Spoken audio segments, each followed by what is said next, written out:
Good morning, everybody. Welcome back to another installment of Scott Selections here for Sunday, November 1st. We're getting today's play of the day. Quick recap of what happened yesterday. A lot to recap.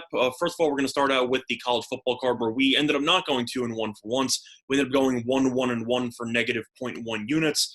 Should have been 2-1, but unfortunately Purdue ended up having a 21-point lead. We had the -7, and they ended up getting outscored 14-0 in the fourth quarter, which is pretty upsetting. So that pushed.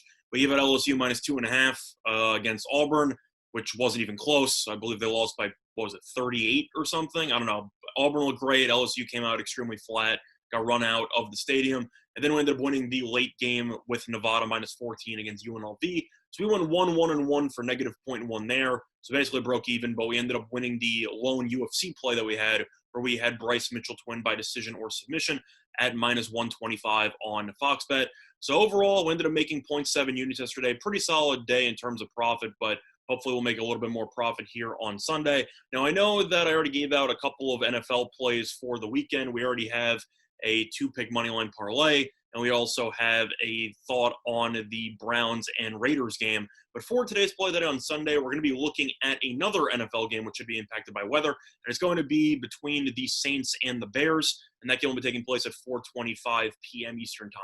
Now, a couple reasons why I like this spot here. First of all, the play of the day is going to be on the Saints and Bears first half under. It's available at 21 at -110 on BetOnline at time recording of 3:44 a.m. Eastern Time. Now, a couple reasons why I like it. First of all, market-wide, you're getting a pretty good deal. This line is mostly available at around 20.5. 21.5 was like -140 or so on FanDuel, but 21 at -110 is a very good deal considering the fact that there is a little bit of juice market-wide on 20.5 to the under. So you are getting a decent amount of value there. For example, 20.5 is at -113 on DraftKings, but you can get 21 at -110. So you're getting a nice half point, which should play a factor. But first of all, the Bears offense, everyone knows, isn't working. You saw them play on Monday night. You saw them play basically every game this year. Nick Foles in this offense is simply not working, and this team does not have the ability to stretch the ball down the field. New Orleans, on the other hand, has had a very solid offense this season, but they also play in a dome, and there are still concerns about Drew Brees' ability to stretch the ball down the field, especially against this Chicago defense, which has a pretty solid secondary. But the main reason, once again, kind of like what we talked about with the Browns and the Raiders game, is the weather.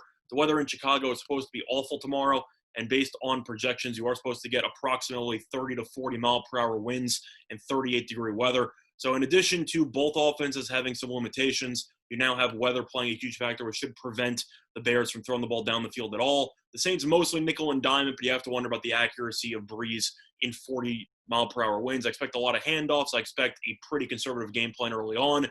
You might get one defensive score or something like that, but at 21, I expect the Bears to probably score 7 points in the first half, maybe a little bit less, and I think this game should go under in the first half. You have to wonder about field goals and how that will work out, especially in Soldier Field, which is already a pretty tough place to kick in.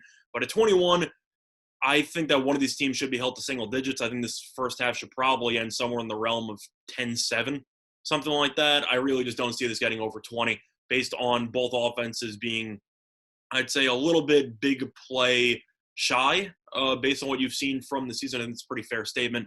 And now that the weather's going to be playing a factor, I expect both teams to be even more conservative in the play calling in the first half before they make some adjustments, and the wind should lighten up past halftime. So for that reason, it's mostly going to be a weather play once again. One thing you might notice in the NFL, a lot of totals have been dropping so far over the last couple of days. So if you see matchups like Green Bay and Minnesota and you think that money's coming on the under for some reason, there's a reason. It's going to be weather. A lot of really bad weather throughout the NFL.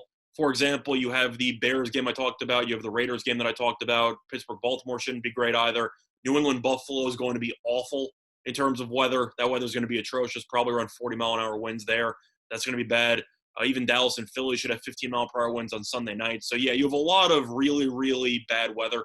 So if you're going to be playing totals, if you're going to be looking at fantasy, daily fantasy, stuff like that, you might want to keep that in mind when setting your lineups, because throwing the ball might not be something that a lot of teams will be doing on a regular basis because of the very, very bad weather conditions. So once again, the play of the day here for Sunday, November 1st is going to be on the Saints and Bears first half under 21, which is available on BetOnline at -110. That's been the installment Scott Selections. Good luck to all of you and your respective bets today. Bye, everyone.